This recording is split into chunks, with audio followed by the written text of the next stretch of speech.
Can't pull any. If you ain't a Gator, you must be Gator bait. If you ain't a Gator, you must be Gator bait. Welcome back and welcome in. We got a Gator great in the building. Yes, VH3 sir. himself. You know how it is. This baby. This is crazy to me. This is Gator talk at its finest right here. This is someone who's done it before, been there. Man, I appreciate you coming on. Appreciate you being here with me. Bro. Of course, it happened so organically, so quick. As soon as I see you in the chat, I already knew I could talk to you about this. We can get this going. Oh, we can, bro. Listen, I gotta do some audio tests real quick. Gotta make sure my audio sounding good. Go ahead, let's rock with it. Let me see. Yeah, I'm good over here on YouTube. We're looking clear. I gotta figure out which way I gotta look to the camera. Camera's over here. All right, cool. We got the chat up. Yeah, I gotta pull mine up. Yeah, I got the chat in the thing. So, see, what I was trying to figure out right now is if I could. I don't think I can though, but it would have been dope if we can pull up highlights and stuff like that. You know what I'm saying? But I don't. Yeah, I was trying to. I'm gonna get that right. Let me see. Because you can do it on YouTube. I could just make my screen spawn, but I don't think you could do it through StreamYard. But it's all good though. This is a cool little setup. I gotta figure out what's going on. I'm getting told that I'm blurry over here. Let me see. You are a little blurry.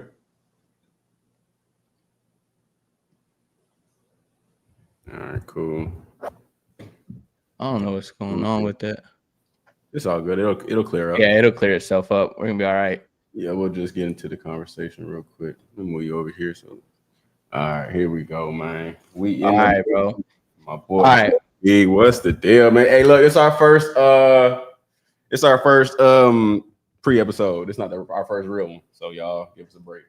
This is just getting it started. We're gonna be on here talking about the Gators every single week. Gorillas in the chat. There we go. Okay, so it pulls up on both. So it pops up here and on my YouTube. It's popping up on mine too. It's like I can see who's coming from yours because of the link. Yeah. All right. We're gonna get this started because I got some questions for you. I'm ready for you, dog. Talk to me. Okay. What made you choose the University of Florida and want to be a Gator? Oh, man, you taking me back with that one. All right. So while I'm talking, y'all, I'm going to be trying to figure some stuff out. So don't mind me looking around and looking crazy. I'm looking on two screens. But let's get into it. So you got to understand. So at the very beginning, my dad coached at the University of Miami when I was a kid. That's where I grew up. I grew up in Miami, grew up in Kendall. Yada. Cool. So we went to 2 national championships, all that. Sean Taylor, Ed Reed, Clint Portis, Dan Morgan, DJ Williams. My dad was there for coaching them all. Devin Hester, all that. I've seen it all. That's what I grew up around. That was my childhood. You know what I'm saying? So right from the very beginning, it was supposed to be Miami. It was supposed to be, I was supposed to go to, you know what I'm saying, be at the U and do it up, right? But you know how coaching goes. And as a kid, as a kid, you don't think about everything like when it comes to that. I'm thinking this is the rest of my life. I'm going to live here forever, and this is what it's going to be. Yep. However, right? But, things happen, and who was the head coach when they got fired? Was it? Who got fired? Got fired. I'm trying to think of who the head coach was. I can't remember. It was 04, 05, something like that. I can't remember who the head coach was. But head coach gets fired, so the staff has to go. Cool. So from there, I hate Miami. It was over with. I couldn't go there as a kid. I held a grudge. Yeah, I held a grudge forever. And it's funny because when I got to high school and stuff, and I started getting some offers, and so from there I moved to North Carolina. Boom, then to Tampa, and then so boom. Fast forward to high school, I started getting some offers. And all that and I really started blowing up, and I was like, okay, this is kind of cool, whatever. Started figuring it out, and so then I had to really it kind of hit me, I had to really decide, I kind of got to pick where I want to go.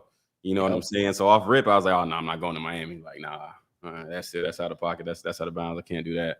You know what I'm saying? Et cetera, et cetera. And growing up a Miami fan, though, I didn't like Florida State or Florida either.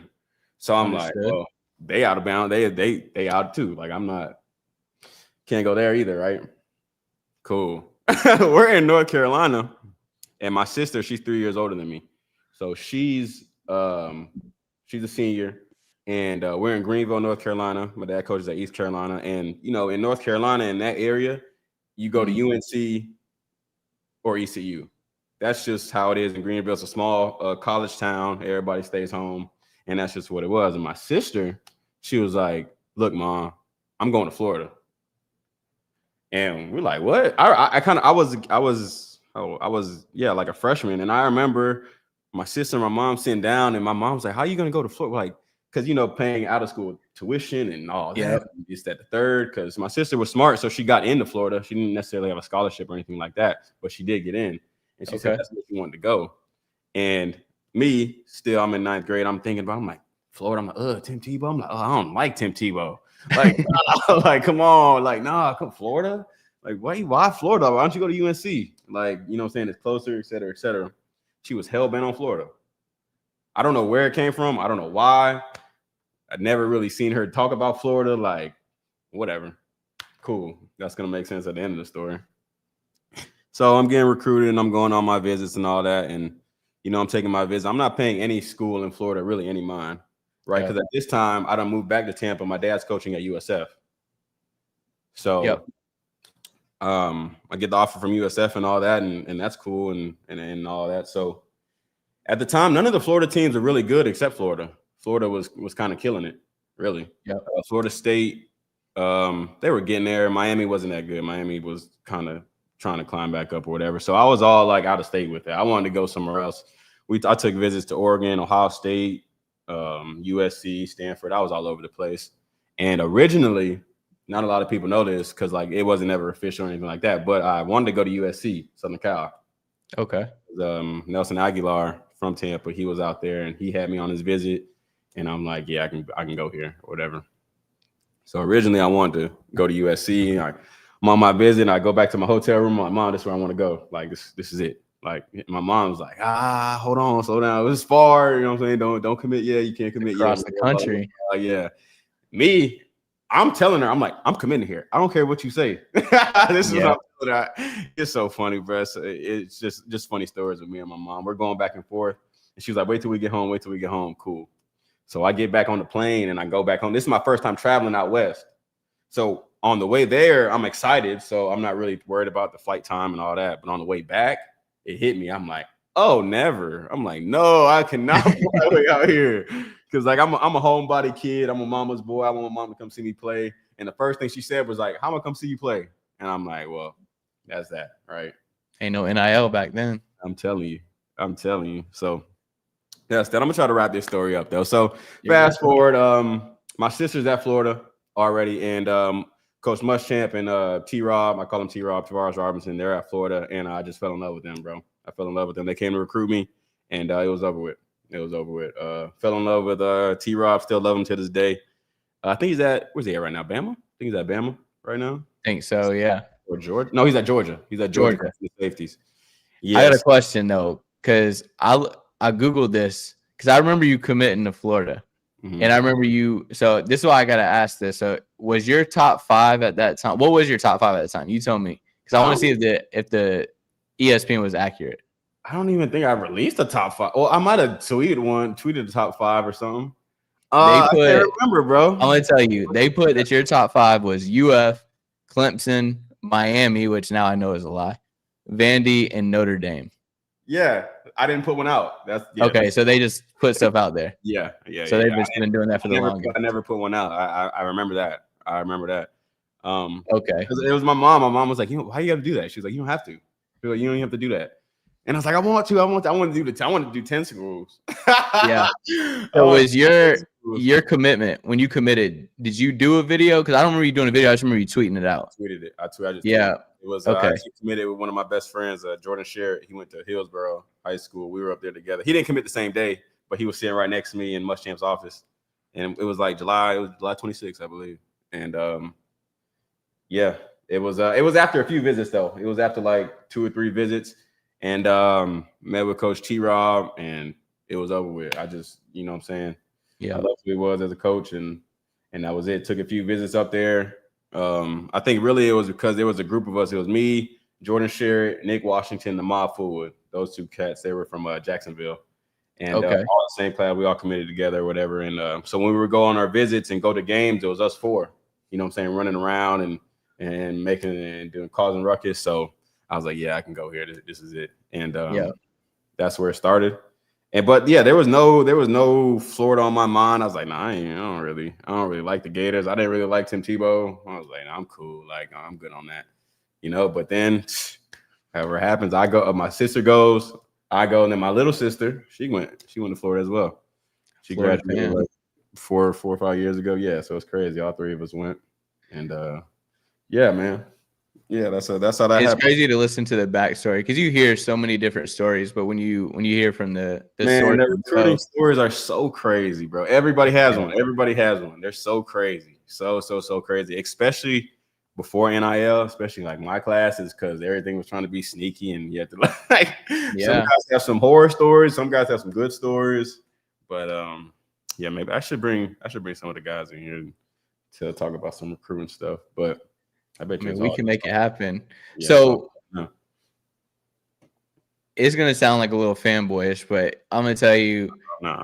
I told my pops before when you got on campus, I was like, I came out the womb a Gator fan, and I told him from day one when you committed, I was like, you got to see this dude, Vernon Hargreaves. I was like, he's gonna wear number 1 at Florida. I'm telling you, he's gonna rock that. He's gonna wear that jersey. Yeah. I wish I had a podcast back then because I could be able to have the proof with it. But I know the story of how you went from 16 to 1. Yes, but tell everybody how you went from 16 to 1. I'm always tell this story. Yeah, I'll tell this as I need to. But hold on, I'm trying to figure out. I can't. We'll get into. I got a few more questions for you, and then we'll get into the recent Gator talk. Sure, for sure. Oh, I'm not even looking at the chat. That's what I was trying to do. I was trying to pull the chat up. So I can see it over here. Let me see if I can do it like that. All right. Yeah. So me getting number 1. Yeah. So my freshman year, I had to pick a jersey number, and the numbers that I got were all the good numbers were taken. Like all the good numbers are taken. So I'm looking at the numbers. I'm like, like I can't wear like 30 some or like 28 or like 20 some. Like I was like, nah, like I wanted 24, but my boy Poole had 24. And then the lowest number was 16. So I was like, all right.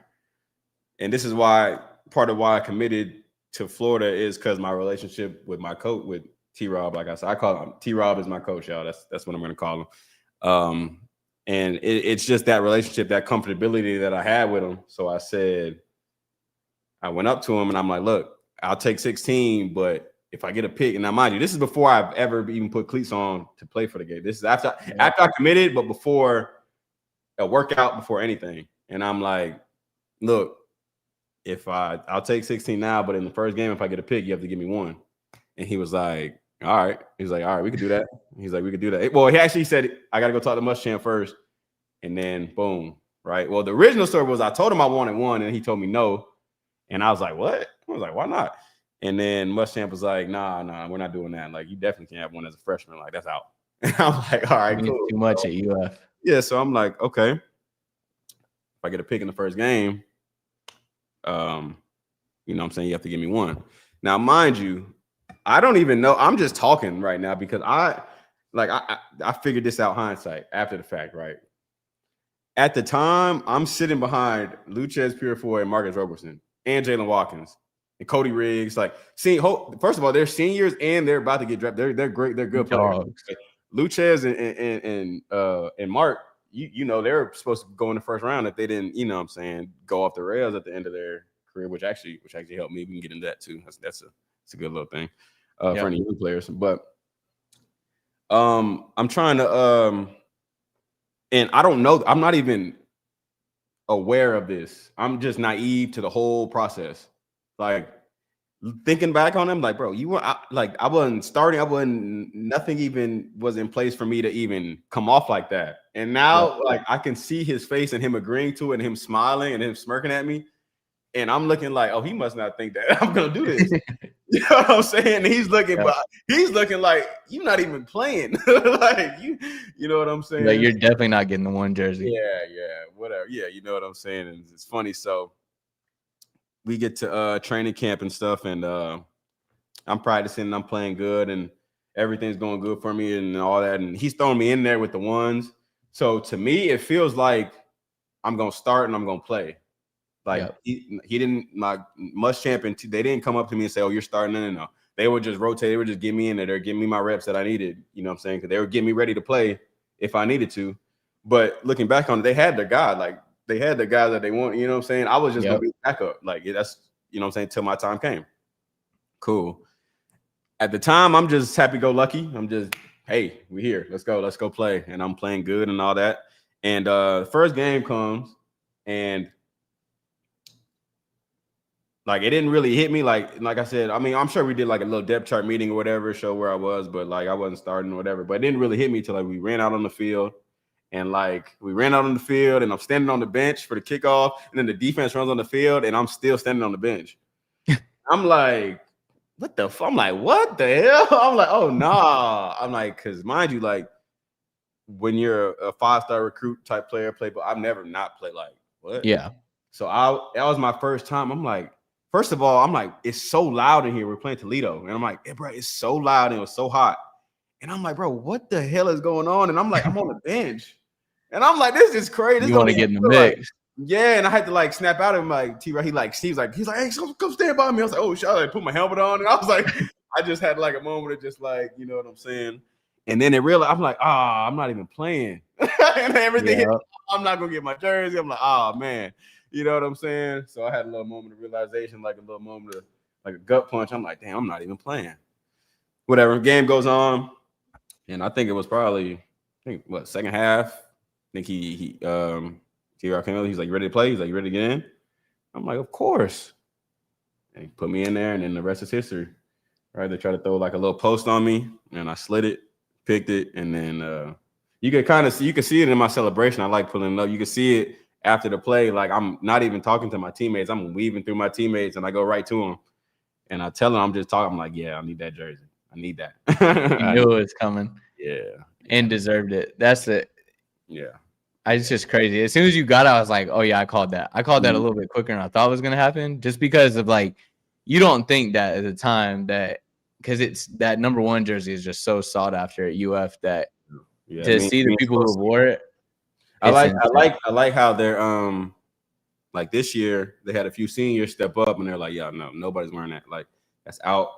You got to earn that. Ain't nobody good enough. I'm like, thank you, finally. Like, because at a point we were just for the last 6-7 years, we were just giving it out. Yep. Like I love Ricky Pearsall to death, love his heart, but you're a transfer. Like you can't get it as a transfer. I don't like. You got to be committed long term. Like Burnell should wear number 1 next. Brenton Cox got it. Yeah, like they were just giving it out. It's crazy to see the 1 jerseys that got tossed around. That's something that made me mad too. Is just like, I'm like, why are we just handing this out? So to see it not be worn, and to be brutally honest, like it doesn't need to be worn this year. Like I'm like, I mean, the only one who's showing me heart that could wear it is Cormani. Like I'm like, you're the only one who's out there that's playing lights out.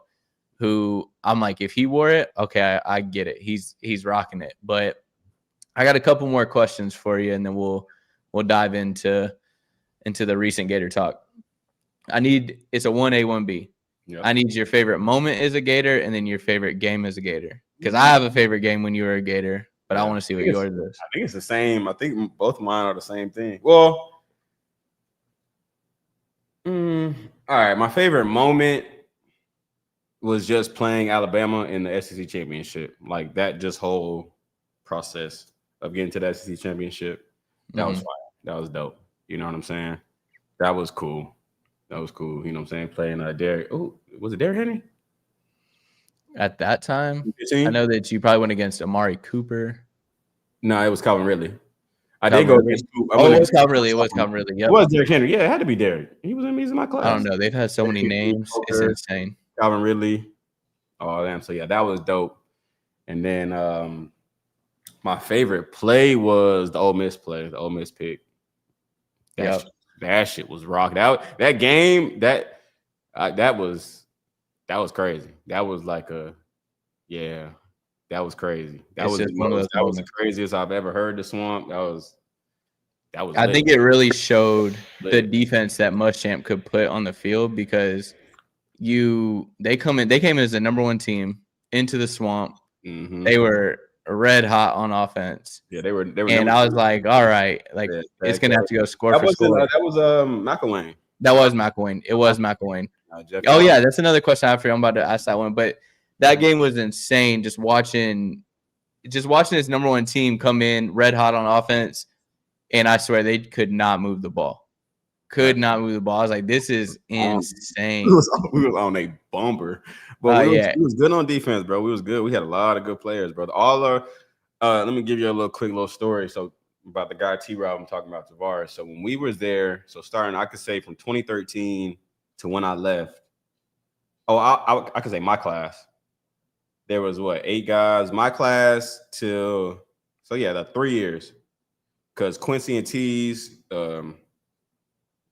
they're the last ones. So they came a year after me. They were after you. 2-year recruiting span between T-Rob. He had everybody that he recruited everybody he recruited except one guy got drafted in the NFL, and we were starting. And that was 8 players. It was me, J.C. Jackson, Brian Poole, Marcel Harris, Quincy, Tees, and that's 7. So he had 7 of us in the league all at one point. We were all starters. You know what I'm saying? JC got a bag off of it. You know what I'm saying? And then he got the kids from South Carolina. He got JC Horn, got another bag off. So him as a coach, that's, you know what I'm saying, that's what we were. It's kind of hard for me to just explain like how we were as a unit, as a group. But we all still talk. All of us, everybody that I play with, we all still talk. The DBs, we all still talk. Yeah. So that should say everything you need to know. But it just goes to show, like, you got to give props to the coach, T-Rob and Muschamp, and how that's just, you know what I'm saying, it's different. It's different. But that's why Georgia's good on defense. That's why they got good players. That's why they got good safeties. Because But see, something that I noticed, like even being at the Florida versus Vanderbilt game and watching y'all as a unit, just watching the DBs as a unit, it seemed like everybody. I heard Richard Sherman say this just recently, that it seems like the DBs are like on a string, that everybody is one, that everybody knows like where everyone's going to be. And that's what it was like when you were there, and with Tees and Quincy, and just everyone seemed to be just in sync with everything that happened. You found yourself, if you were on this side, you knew on that side. Like, I felt like the safeties didn't have to do a whole lot. And then yet the safeties were disgusting then too. You hit it on the head, bro. It's all about friendship, bro. Football is about friendship. Football is about friendship in your locker room, bro. And this is gonna lead us. We're gonna get right into the new Gators, bro. This is gonna lead us right into it. But it's all about friendship, bro. You gotta love who you play with, and you gotta know who you play with. You gotta hang out with them, and you gotta care. You know what I'm saying? That's all it comes down to. It's not and this is gonna lead. We jumping right into it. But off camera, you said the thing you said about Billy, how you said you still want him fired and all that. Yeah. So my thing is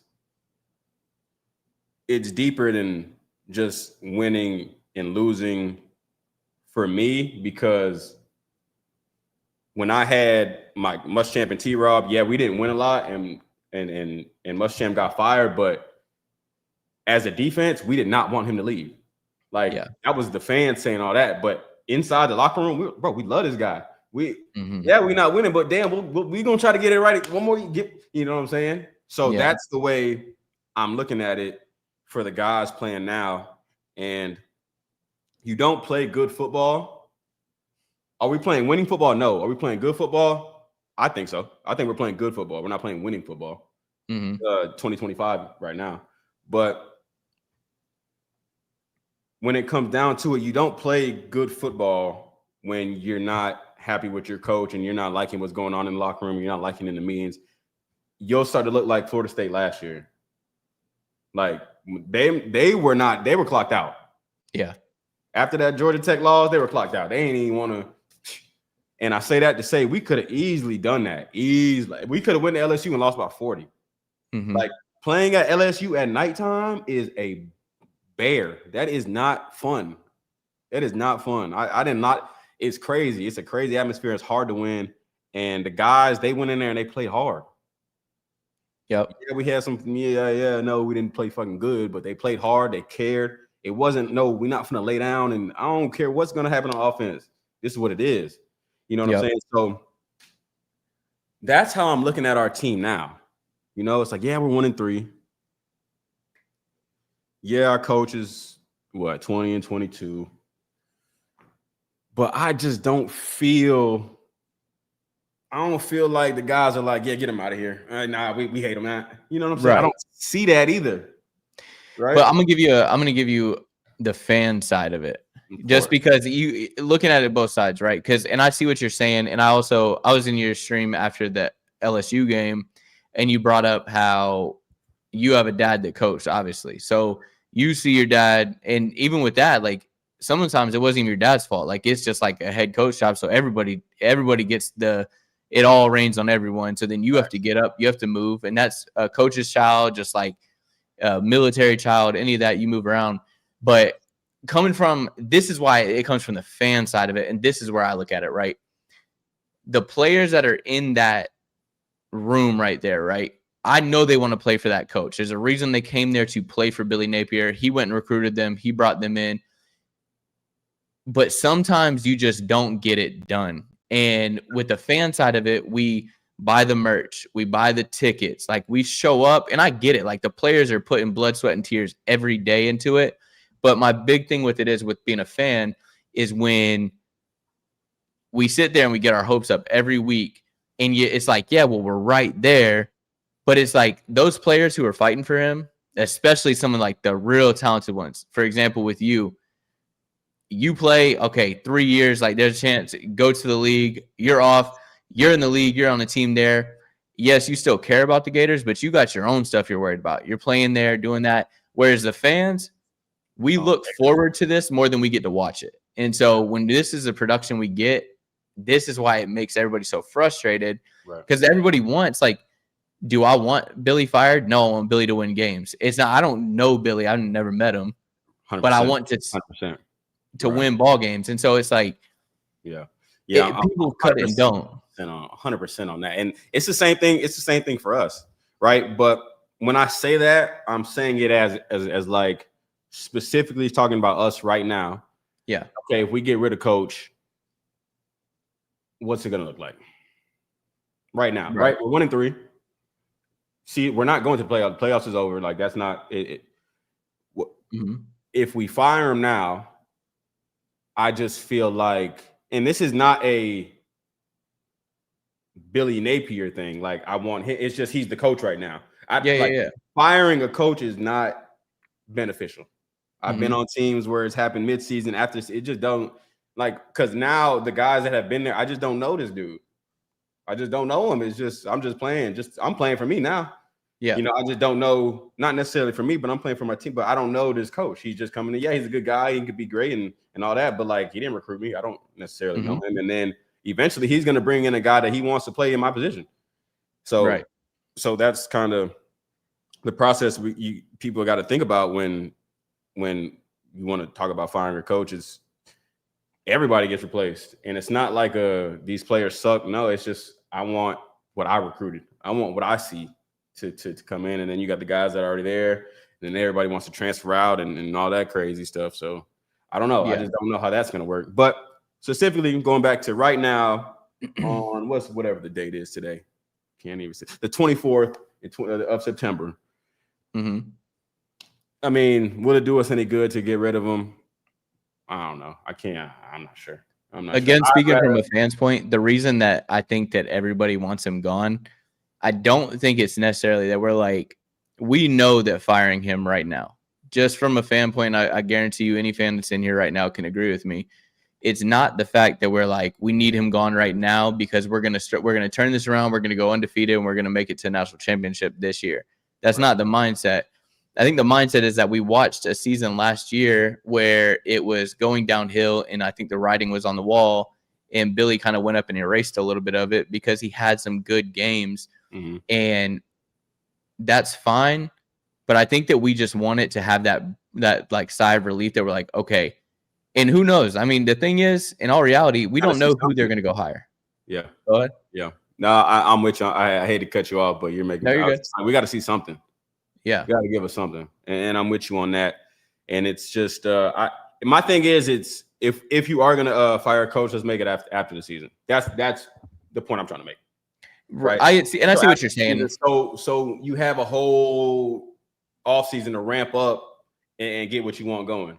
Right. Yeah. Like let them finish the season, see what happens. Hey, cool, chop it up. As soon as the season ends, hey, look, you know what I'm saying? Because obviously the thing, and I don't want you to mistake me and how I'm talking and like, oh, I don't want to say fire coach. Is like, fuck all that. Ooh, I don't know if I don't. You're good. Get all that right. We gotta win. Mm-hmm.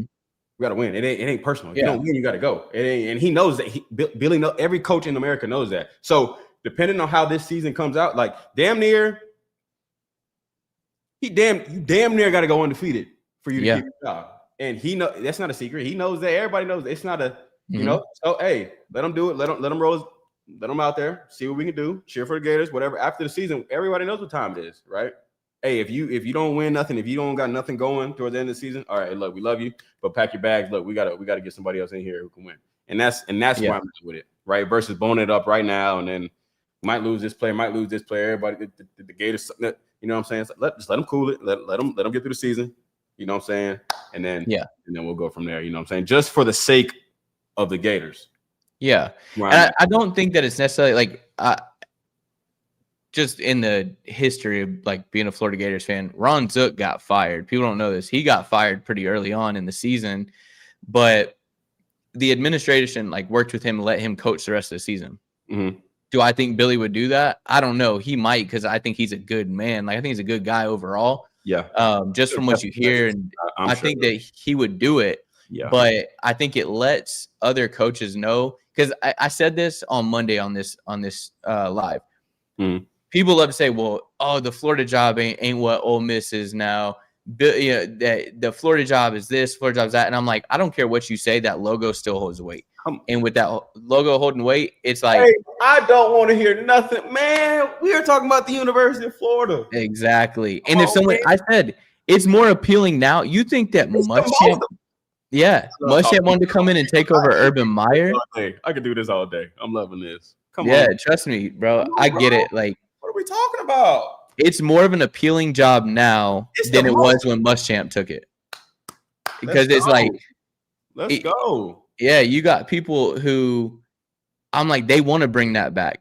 They want to bring that back to what they knew and how they felt about the University of Florida. I mean, don't get me wrong, we want to look at this team and go, and it's everyone wants to compare it. I get it. Lagway runs, Lagway can throw, and they're like, we got Tebow, and we got this player that's like Percy Harvin, or we got this player. DB, same way.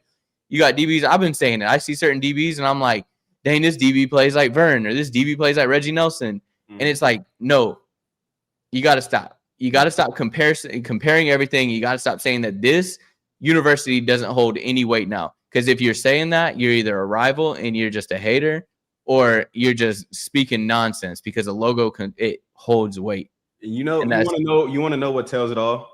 You want to know what tells it all? Look what happens when we lose. End of discussion. Oh, I know. If it hold no weight and nobody talking, man, we lose. It's like everyone's Super Bowl. I've never listen. the kids from Miami, they beat a 1-2 Gator team. They on live going crazy. Yep. It's like when we was playing, we don't care about no team that's 1-2. We not even. That's like us making fun of Kentucky. Like we don't care. You know what I'm saying? But we're the Florida Gators. When you play the Florida, it's circled like we played when we played LSU. Oh yeah. It's always the Gators, right? Yeah. But in the coaching world, in the football world, in the everybody knows that though. That's not their coach is dying. They're looking. They're keeping an eye on us. Everybody's keeping an eye on us right now. You know what I'm saying? And that's a good thing, right? That's a good thing for us. And damn. So let's. I know you already talked about this because I watch your podcast, but I'm kind of just gonna ramble a little bit. Thinking of a new coach, right? Yep. And I'm thinking, obviously I'm not researching new upcoming coaches and all that. I'm not that deep into the lore, but I'm just trying to think of which direction we would go. You know what I'm saying? Let's say things don't work out for Billy. Won't work out. What exactly do you do as an AD? Like, it's 2025 now, right? So you can play players can leave, players can go. Yep. You got good players on your team now, right? So it's like, which way do we go with it? You know what I'm saying? Do we get another Billy type who's never been to the SEC? Do we get a guy like Lane Kiffin? Do we get an old guy? I heard you and I forgot the other kid's name. Do we get a John Gruden? Yeah. Do we get a John Gruden? Do we, So I don't know. Here's my thing. I think if you want a home run, and this is a real good point before I'll say what the coach is in the comments right here. This is a very good point because you do lose out on recruiting. You don't. And now there's things, if you go get a top coach, his recruits are going to most likely come with him, or at least a majority of them, because they're connected to him. But my thing is, I feel like if you want a home run, you go get Lane. Because I'm sorry, but you're not recruiting to Ole Miss the way you're going to recruit to the University of Florida. Bro, early this morning, I'm thinking about that. I'm like, bro, if we get Lane Kiffin, we're a movie. Yeah, oh my God. Yeah, he's a good coach. I like him as a coach. I like how he's a player's coach, it seems like. Yeah.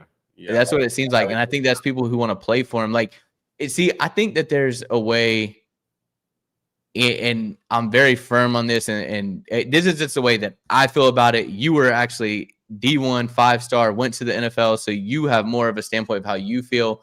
But I feel like players need somebody who is got that ego to them, that because you kind of vibe off how your coach is, and that's how it feels with how DJ is right now. It's kind of how everybody seems like when they lose. I get they don't want to lose, but they feel just like Billy does, where it's kind of like, well, we got to go back and look at the tape. It's like, no, bro, show some type of energy, bro. You hit it on the head, bro. You hit it on the fucking head, bro. You did. It's just no energy. You did, bro. You did. That's a great point, bro. That's a great point. Like, yeah. It's just insane, man. That's why I'm like, you need a coach, and that's why like my coaching list has like the coaches that are on there. I do think, like, again, there's some coaches I'm going to catch slack for this because I've been hating on him quite a bit. But like Jed Fish, I don't know how much you know about him. Where's he at? He's out at Washington. The thing about him is that he was. What'd you say? Where was he at before Washington? He was at Arizona before Washington. And he changed them. They were 0-12 when he got there. His first season 1-11, his second season 5-7, his third season 10-3 in a bowl game, and then he left to go to Washington. So we don't know about longevity of winning seasons. Arizona. Hold on, let me see.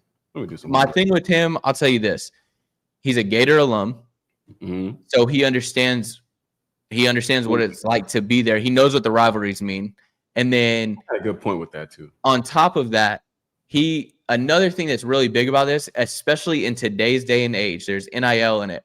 His roommate at the University of Florida was Howie Roseman. That is the general manager of the Philadelphia Eagles. Yep. So if he needs to talk to somebody about how to manage a football team and how to pay a football team and how to keep a team together, you think he doesn't have the easiest way? He said that's his best friend, and they vacation every summer together. I'm like, I'm not saying he's my number one, but I'm like, it makes sense. He's at Washington right now? He's at Washington right now. Okay, cool. That's why I wanted to that's why I'm gonna have my eye at 3:30 on Saturday. They play Ohio State in Washington. Like, you go get that done. Not that my list means anything, but it's gonna bump up on my want list. 100%. And it makes sense. He's a Gator at heart. And that's the big thing. Like, now you get it. You know what I mean? Like, I was born into this. I never played for them, but you played. You put on the jersey. You went in there. You heard the crowd. So now you want to see them win just like anybody else. 100%. But it's just, that's how I feel about it when it comes to him. But again, I think Lane Kiffin, he knows the SEC. I've said it. He doesn't got to leave the SEC coach group chat, SEC media day. He knows everybody. Right. And he's got that like mentality to him that he doesn't want to just beat you. Like, he wants to run it up. Yeah. And that's, I hate to say it, but you got to do it. That's that Florida mentality. You kind of said it, how the coach, how Billy comes out in his press conferences, he's mellow tone, right? Now I think that's what's the word I'm looking for? That's he's doing that on purpose, right? Yeah. Everything is he's all Bill Belichick. Win, loss, we got to get better. That's just for the media, right?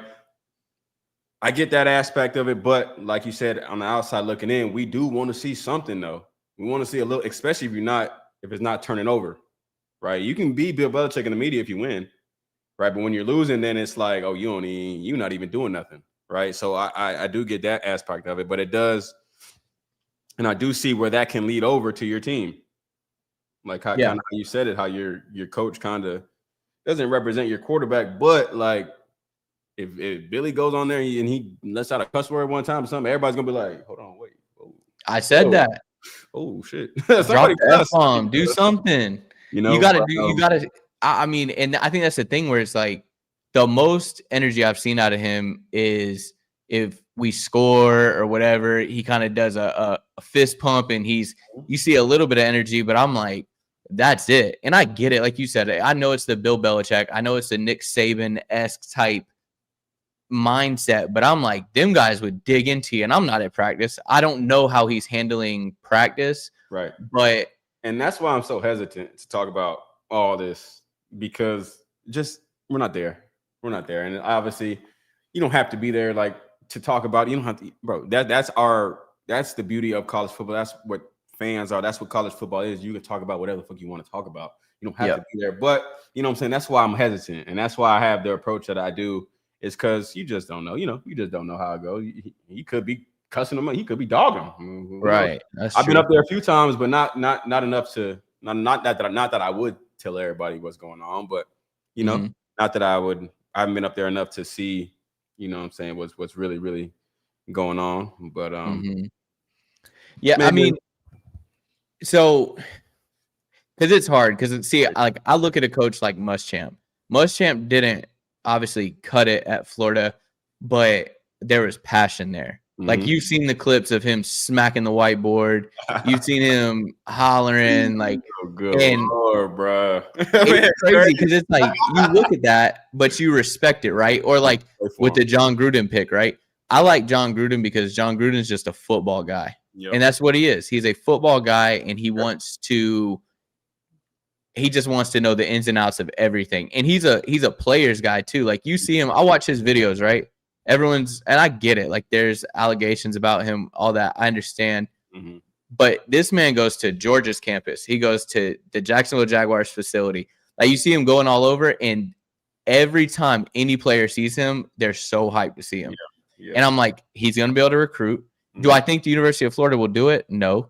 I don't think that they would take the chance to make him they wouldn't give him that opportunity, his first coaching job back.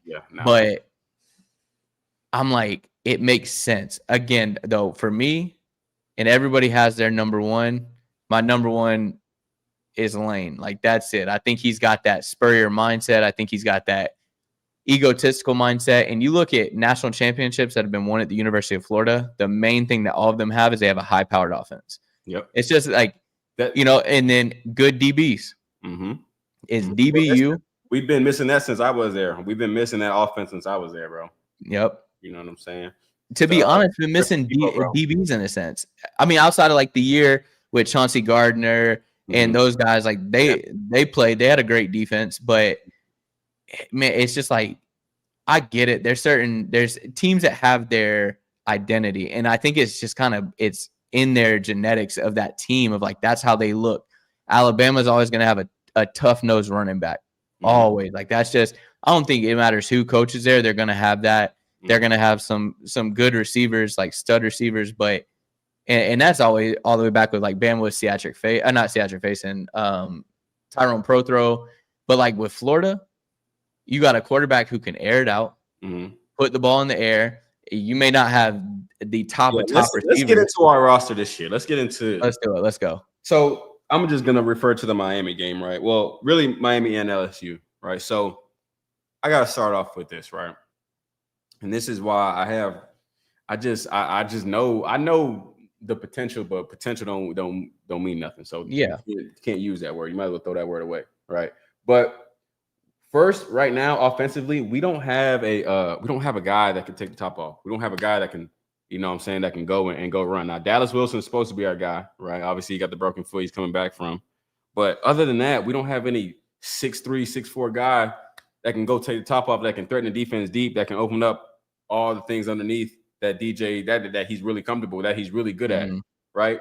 We're going into the game, and I'm watching the LSU game, and the safeties are sitting at 8, 9, 10 yards, flat-footing, and they're just waiting. They don't even have to backpedal, right? Everything's coming across their face right in front of them, slants, and you know what I'm saying? And I'm like, well, duh, like no, duh, like our offense isn't working, our offense isn't clicking because they know what we're doing. It's not necessarily our players aren't doing what they're supposed to do, but we're just predictable and they know exactly what's about to happen, what we're going to do. I bet you if we watch film, I always like to say that I could be a defensive coordinator because I understand the game. But I bet you if I watch Florida, I can game plan against Florida just because it's so vanilla. Yep. So vanilla. And now I say that I have to say that this is what worked for us last year to win those back 8 games. It was the vanilla. It was a very vanilla offense. It wasn't nothing crazy. It was really damn near the same offense. We're doing the same type things, right? But now, like when you play against, I think LSU was the first, like when you play an NFL defense with guys that really want to go to like them guys, like there's a difference, right? Everybody says the SEC ball. I know you heard it, but it's because the type of player that plays in the SEC it's a little different. Like it's a little different, you know? And you saw that versus LSU. Them boys when they got 5 of them. Like we don't care, but everybody's trying to like, and the way I look at it, like funny, like we trying to go to the league. That's what 5 picks is. Like we trying to get there, you know. And when you play a team like that, and when you play a defense like that, that's coached well enough, that's what it's going to look like if you're predictable, right? But then on the flip side of it, we don't have a guy that can go take the corner and the safety out, so we can take 2-on-1 and we can get one guy open. We don't have a guy that's doing that yet. We have a lot of speed guys. We got Vernell, we got Eugene, but we got Ademize though. Right, but he's not. We're not using him. I know, but whose fault is that? Yeah, I mean, he was hurt and all that. He missed a whole bunch of camp and all that crap. But the thing is, if someone's healthy, right, and he's sitting over there, he's ready to go. He's got his helmet on. He's ready to go. And my thing is that look at Georgia last year. Look at Florida, Georgia last year. Who scored and where did he score it at? Over the top. Yeah. Where Lagway's comfortable. Yep. And this is my problem. I'm not saying it's all Lagway, but it's like Billy is putting these guys, like you got Aiden Mizell, he's a 100-meter dash, track speed all over the place. And the reason he's not playing, and Billy said it himself, is that, well, he doesn't really know the route tree. I'm like, I don't care who knows the route tree. You know, you got players that just know football sometimes, and yeah, they may not be an NFL guy, but sometimes you got to put someone out there who knows how to win football games, and he's known to take the top off. See, I'm not even that deep into it. I didn't even know that coach said that about him, but that's something that you do also, like if I feel that all the way. If a guy can't, if he don't understand the play, you can't play. That's just what it is. That's not. I didn't even know that. I don't even know that about the kid Aiden. I didn't. But coaches he's not playing them on purpose. Like I nothing in me can say that. I can't say that. Oh yeah, we got a guy right here. He can go. He can really split the defense. Oh yeah, we're not going to play him. I don't see that. I can't say that. I can't say that with my heart and mean it. Right. So there's also part of it where if I'm telling you to do something and you're not doing it, come on, bro. Like, but this guy's doing it. Yeah, no, I get it. As a coach, it puts you in a weird position. It's like, and if that is, I'm speaking, if that is a situation with Aiden, I don't know. I don't really care right at this point. Yeah. But you know, if that's what coach said and he can't figure it out, then like me and my dad, we talk all the time, and he always tells me, man, I got this kid, man. He's 6'4", this, that, the third. He just I can't play him. Right, because you're a liability. You become a liability. You get out there, you're running the wrong routes. You're putting guys in other, like, yeah, you might score on one, but what about all the 90 other plays? You putting guys in bad positions. You're not blocking. You're not doing this, that, third. So that's where that comes from, and that's cool. But even Aiden, though, I'm talking like, I'm sure you've seen Dallas Wilson. He's big size. He can go catch a dig. He can go catch a. He can go get us 12 yards, 15 yards. That's the guy we need. We need a few of those. We need a few of those to go take the top off and shit. You know what I'm saying? Open up the defense for us. So that way Vernell and Trey can get loose in there, get loose on the inside on our slants and our bubbles, and they can start taking them to the house. Right. But without guys on the outside taking the top off, it ain't gonna be nothing. It's gonna look the same every game because DJ, like I don't know if you heard his press conference, but he's a smart quarterback though. He's a smart player. He understands the game. He understands that like I can't just drop back and throw it deep. Right. I have to take what they give me. That's what he said. He said I was taking what the defense gives you. Yeah, and they're only gonna give you so much because we don't got nothing else to threaten. We don't got nothing to threaten safeties. We don't got nothing to threaten the defense. Really, we got a lot of good players, a lot of quick little toss-ups. But when you're playing Miami, LSU, and the SEC, we can get to sideline just as quick as you. So you're not gonna outrun us. So all the little gadgets is not gonna work. You know what I'm saying? And that's where we're at, right? That's where we're at with it. So yes, it is the coaching, sort of like the personnel as well, but mainly when I'm watching this, bro, we need somebody like you said. We need to take the top, but we ain't throw the ball deep at all. Ever. But see, it's a perfect point of view from you because of being being a corner and you understanding that. But it's just like I think what's frustrating again is just I'm just your average Joe. Like I didn't go play D1. I sit on my couch and watch football just like the rest of us, and I can sit there and tell you, well, this is what's about. He's about to throw this. Like this is the route he's about to run.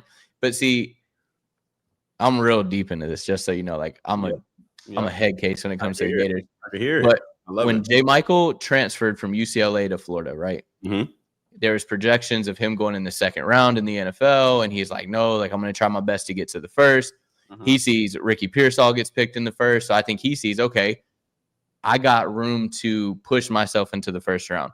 If I go here, I'm going to play with DJ Lagway. Like I saw the year he had it as a freshman, and then it's kind of like we handcuffed him. And I'm like, he knows it. Like I saw it. I see it on tape. I watched his tape before he came here. That's why I was like, I'm hyped about this guy. Mm-hmm. You can go watch any of my videos that I put on here prior to the season starting. I was like, we ain't even talking about J. Michael yet. And I'm like, his route tree is insane. You can put him over the top. He's fast and he's tall. He's 6'3", 6'4". You can put him over the top. And it's just like, we did it one time where DJ rolls out to the right, put him on a post route, and what happens? Don't get me wrong, like that's not his fault. It's not even Billy's fault that DJ throws it over his head. But again, it comes down to anything you do in life, right? Mm-hmm. This is where I get frustrated with Billy because he wants to remain the play caller. Mm-hmm. Again, it's nothing against him. You could have went and got an OC this offseason, and we could have changed this whole narrative around, and no one would want to fire you. But it's all repetition. Anything you do in life, if you stop doing it for a while and then you try to do it one time, if you do 100 things and right at like number 75, you try it right there, you probably aren't going to do it that great. Right. And that's the problem with the offense right now is Billy is throwing everything where every safety, I don't even think I've seen the safeties play deep at all against us. They were shallow the whole time. Yep. And then he goes, it's putting DJ in bad situations because then he wants to throw it out there. Yeah. And I'm like, why are you doing this to him? Like, I'm not saying that you need to keep throwing the dink routes, but I'm like, bro, mix it up some. That was my biggest fear. Routes. That was my biggest fear, right? After the LSU game, he threw the 5 picks. I said, he's going to come out here and he's going to dumb down DJ. I know he is. He's going to dumb it down and make it. And what we come out and do, we had 5 yards and whatever we did. I don't care about the stats. Yeah. And my thing is like, bro, that's my gripe with Billy right now is how he did play the Miami game. All that safe shit, bro. Stop. That's not Florida. That's not us, bro. Cut that shit out. We can't do that, right? That's my gripe with him. Like we can't do that, bro. Stop. Don't finish the season like that, bro. Let it hang out. Like, you know what I'm saying? It's going to be over with anyway. You know what I'm saying?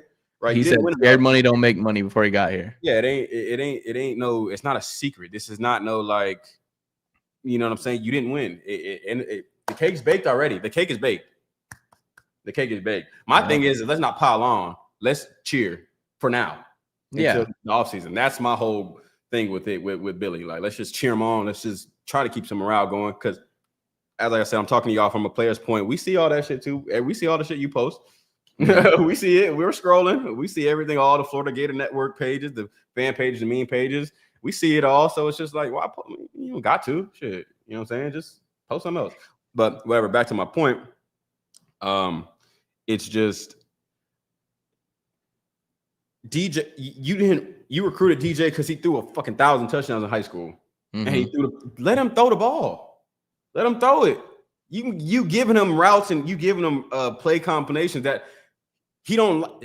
There's nothing there for him to even like dissect, and you giving him one slant on the backside and a check down. Like there's nothing there for him to even to play with. Like he has one read. We run one side. If we cut off the whole field, we run one side. If he gets, I already know what he's looking. He's looking at linebackers and the safeties. If safety comes down, okay, we'll go to this side. So it's just like, bro, open it up for him. Let him play. Just let him play.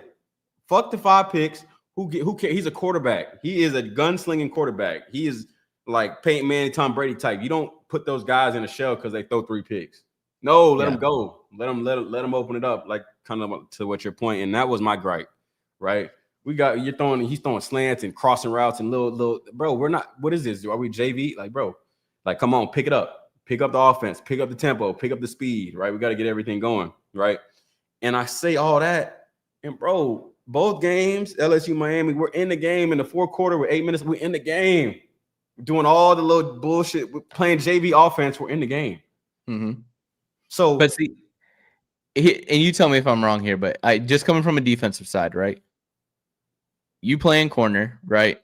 You're playing against the Gators. Yep. You know, coming into that week, you're watching film. You know who Jaden Ball is. Yep. You obviously know that Lagway has it in him. I mean, Lagway didn't go from last season, what he was doing, throwing grown men off of him from the D-line and throwing a pass 20 yards down the field. That doesn't just go away in the offseason. It doesn't like the Monstars in Space Jam where they came and took his powers. Like, it didn't happen like that. Whereas he still has that in him. But my thing is, right, is when you look at the LSU game, right, what is he's got Lagway throwing 50 times in that game. And I'm like, you don't think that the DBs know? You don't think, and you haven't thrown anything over top. You don't think that they know that you're going to throw the ball and where you're going to throw it? They know your 3 routes. That's what I'm trying to tell you. And I'm like, hand the ball off, keep everybody true, right? Okay, if Ball is getting off, if Jacoby Jackson's getting off, they're going to stack the box. What does that open up? Now you got less DBs out there. You got speed everywhere. But see, that's the thing. He does that. Okay, we got the box stacked. What does he do? He runs 4 wide, and 2 of those 4 are tight ends. And I'm like, well, that's not taking the top off. Right. That's where my frustration is. I actually love how he uses his tight ends. I love how he uses his tight ends. I think we got 2 good tight ends. Not great, but they're good. They're good players. They can get open, and you know what I'm saying. If they catch the ball, we're okay. But that has nothing to do with taking the top off. But what you just say. Oh yeah, about the defense. And when you watch the film, we know what we're gonna get. We already know it's gonna be some short, something to get the ball out quick to try to get the kid to guy. All right, bet we're gonna sit on this all game. We ready.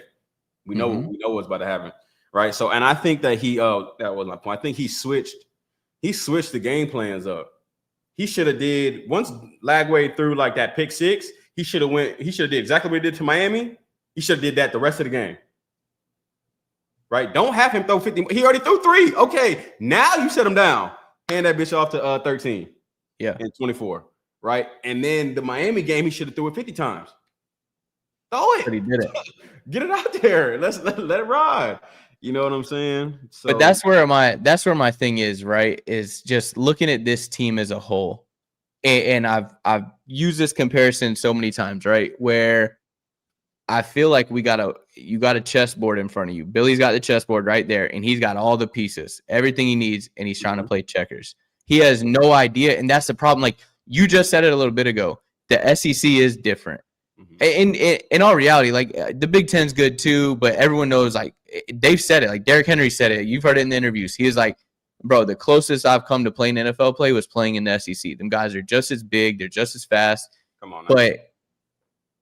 And that's where the problem is that some people just ain't meant for it because this is chess, but you're playing with grandmasters here. Like this ain't the chess when you were at Louisiana with the Raging Cajuns that it's like, okay, yeah, I can kind of get my way around this board and I can figure it out as I go along. You can't figure it out as you go along here, Billy. Like, you hear that? Yeah. I'm saying you got to be ready. And that's why I preach the Lane Kiffins or like guys that are in this scenario and they know, okay, this is what I'm dealing with, but I want to go from Ole Miss to Florida because I know that that's a step up. As much as anybody can hate, anybody can say what they want. If you believe that Ole Miss is the same level as Florida, I'm sorry, you're dumb. Like that's just all there is to it. That's the people that we're not talking to. Like we're not right, exactly. But that's the people who shouldn't even be watching this podcast, probably. Of course, man. Of course. Hey, look, I gotta head out in 5 minutes. I actually gotta go get a haircut. You're good. I got one more question for you by someone in here. Before this ends, they say you got to ask BH3 if he could give any Florida player one piece of advice, criticism, or encouragement. What would you say? Oh man!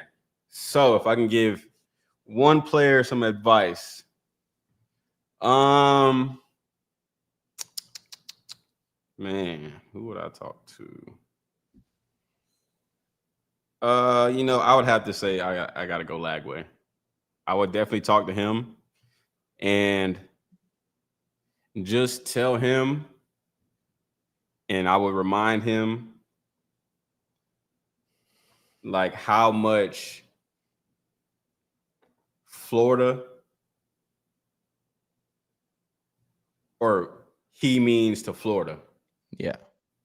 You know what I'm saying? How much he means and how much we genuinely rock with him and how much genuinely people are going to rock with you when you leave. Yeah. You know what I'm saying? Mm-hmm. And that's it. Nothing football. No, you need no. I don't play quarterback. I don't know how to do that. Shit, he got that part of it. But I would just kind of give him like that real, like that love aspect of it. Show him like, bro, you are the quarterback at the University of Florida. Like, no matter what you see and all the bullshit, blah, blah, blah, there are people that like, we are diehards for you, bro. We rocking with you. We are rocking with you. We will now to your whole career. We're going to follow you. It is what it is. Yeah. Right. So I would tell him that aspect of it. Nothing game related, nothing football related. He can handle that. But just telling him and kind of putting that quote unquote good pressure on him to know, like, yeah, you're the quarterback of the Florida Gators. Yeah, you got a lot of pressure on you. Yeah, you got a lot of people behind you, supporting you, ready to, you know what I'm saying, take you to the next level. And just that the love is there, man. The love is there, and just go play. Just go have fun. Yeah. Go let that. That's good advice. You know what I'm saying? I think it'd be the same. Like if even just looking at him, I think and it is hard. Like you said, they all read it and he reads it. People are like, oh, Lagway sucks. Lagway's this. And I get it. I've fallen victim to saying it when I'm mad in the moment, everything like that. But you have a right to say that as fans. My thing is why the 14 different memes every day? Yeah. All week. But it's on, bro. All right. Game day. Yes, he does suck. Yeah. Yeah. I'm throwing stuff at the TV 100%. When the game's over and the week's starting, all right, come on now. Let's move on. I think you can see it in his eyes, though, that it's mental. Like you can see that something like he just doesn't look like when he gets there. It's like he looks like, bro, I don't know. I don't even know what's going on. Like he does look off. I felt that way last year. Yeah. When I was watching, like when they showed the helmet frame and he's just kind of looking. And last year I was like, I don't know, but I just think that's just his aura. That's just how he is. Because he looked that way last year. It wasn't like last year he was all like smiling and jippy. Mm-hmm. He was the same way. He was just kind of like. But I feel like last year he played like he was a backup that was filling in, and he like had no pressure. And he plays this year like, oh, this is my team. Yeah. And he's got to just look at it. But fam, that's part of it, fam. That's shit. Mm-hmm. That's part of being a great quarterback, bro. He's going through. He's taking his lumps and bruises. You know what I'm saying? And we're looking at, and we have that high expectation of him, bro. We think that, you know what I'm saying, he needs to be our Jesus. And he's taking his lumps and bruises right now. So we're kind of being hard on him. I think he just needs to look at it that like, which is the ultimate compliment. Yeah. Even Russell Wilson just got benched. Like Russell Wilson is not going to be the starting quarterback for the Giants this week. And it's like, you get to that level, like you just got to go play. You got to go play. Don't think about the position. Don't think about none of that stuff. If you go out there and you play real, like my brother taught me this about, he's an MMA fighter. I'll let you go after this, but he taught me this. He was like, the best way that you can fight is to be fluid and to be loose and to bounce around and move around. And that's how you play. When you play, like if you fight stiff or you move stiff, like it's going to get you beat up. It's going to get you hurt. And it's like, I feel like that's how DJ's playing out there. I feel like when he's running, I feel like he's a robot. Yes. It's like, bro, 100%. Get loose. Like just go out there and ball. bro, I brought this up on my podcast, bro. Our offense, back to our offense and our scheme and what we're doing, bro. Our tempo is too slow. Like we're so slow. Like our play actions are so like DJ's back there like molasses. Mm-hmm. Like I don't know if he's being coached that way. I don't know if like that's the timing that we want or whatever it is. But like I'm like, yo, we got to speed up our operation. That's the word I'm looking for. Our operation is so slow. Like when we do our play actions, it's like, yeah. And then he pulls it back. And by the time he gets back there, there's 4 guys in front. They're already right there. And we have a good offensive line. But I just think our whole operation back there is too slow. We got to speed that shit up. Like we got to get some shit going. Like I don't know if you've seen FSU play, but who is that it? kid Tommy, FSU, the kid Tommy, bro, him and Gus Malzone, they're like he's the perfect quarterback for his offense. I mean, obviously, I know a lot about Gus because my friend Ryan, he played for him at Auburn, so we talk about him all the time. But bro, they run, bro. First of all, they go no tempo, and like, bro, he throws the ball so fast. You don't even have time to like react as a defense. Like, and all they do is they go slant, slant, slant, go ball, slant, slant, slant, go ball, and it's bro. And if you do it right, it's gonna work because as a defense, it's like, all right, we know what we got to get ready for. 1, we got to get on the ball. 2, we got to get. It's either gonna be some short or some deep. That's a bad spot to be in. Because if it looks short and it's not, and it's a touchdown. Yeah. Right. And that's why Florida State's putting up 70 points now again. I mean, it's nobody teams, but still 70 points. It's like, they're doing the bad teams what you do to bad teams. Yeah. Y'all doing the look over there. But his operation, when he gets the ball, it's a quick play fake. Boom. He's getting out quick on the slant. Boom. Quick play fake. Ball's out. Deep, you know what I'm saying? And I don't think Florida State has better players than us. So, you know what I'm saying? We gotta get that operation going. We gotta get that speed up. We gotta speed up DJ's clock. Like, get that shit going. Get it out. You know what I'm saying? Right. But man, look, this was a great pod. It was, bro. I appreciate you coming on. We'll continue to do it. Hey, look, this is gonna be a weekly thing for everybody in the chat. This is gonna be a weekly pod. This is just the first pod. Not prepared. We just talking about anything. We will be back next week. We're gonna talk about the game coming up. We're gonna talk about the previous game. And talk about smacking Texas. Of course. I might go to that Texas game too. I meant to say that when you said that. I might be there. So I'm gonna be there. If you are there, let me know, bro. We'll link up there. Yeah, we can get. It's gonna be a few of us and all that. I'll bring you a podcast shirt and hat. So let me know.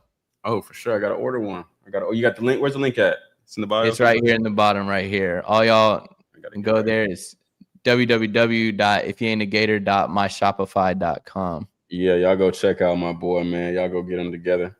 But yeah, man, every week we will be here. This is about to be the new Gators podcast, man. Y'all go ahead, get it right, get it in your minds now. This is gonna be the new Gators podcast, right? This is the first one. Yeah, this one don't count. This one don't count. This is just the one we were just getting out the way, make sure everything was set up. Right, I gotta go run in a little bit. But man, my boy JB, I appreciate you. Of course, bro. I appreciate you coming on, man, and just giving us a little bit of history on you becoming a Gator, and then giving your insight. Oh yeah, like we talked about. Like next week we're gonna really pod, and we're gonna really sit down and go for a few hours next week about the Gators, man. Of course, bro. I can talk about this forever, bro. So I appreciate you coming on. I appreciate everybody in the comments and hanging out with us. Yes, like I said, this was just the test run, and you guys see it went long, it went good. So I appreciate it. Appreciate everyone. Appreciate you, bro. And so you guys know how we end it. If you ain't a Gator, y'all know the rest. Yes, sir.